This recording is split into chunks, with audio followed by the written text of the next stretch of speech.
Hey guys, and welcome back to my channel. In today's video, we're going to talk about the disadvantages of being bilingual or having two different nationalities. Without further ado, let's get right into the video. The first disadvantage is the question of where are you from?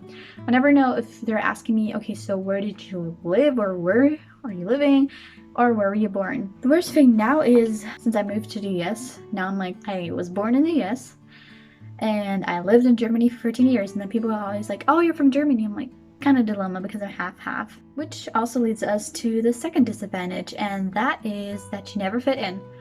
If I was in Germany, I was usually considered as American, and especially in the US, you are considered as German if you live there in Germany. It's just kind of because it's special in the US, not like in Germany where you have a lot of, because in Germany there's a lot of immigration, so being American is not that big of a deal. So most people will consider me as German but American.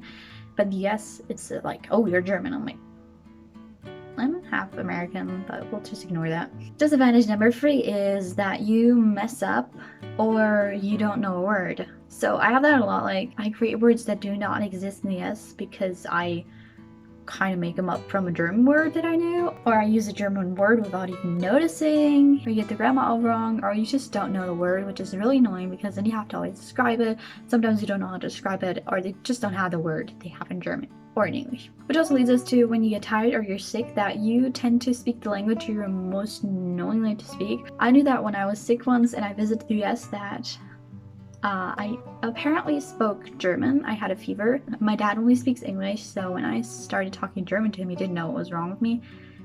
And yeah, I couldn't even remember that. But I tended to speak more German, and I also do that sometimes when I get upset at work or I mumble something to myself. It's usually in German, not in English. But I've been working on it, and I've noticed that I'm speaking more English than German, just because it's my daily language now. But probably the worst part is if you have to different nationalities, that usually means that you have two families at two different places.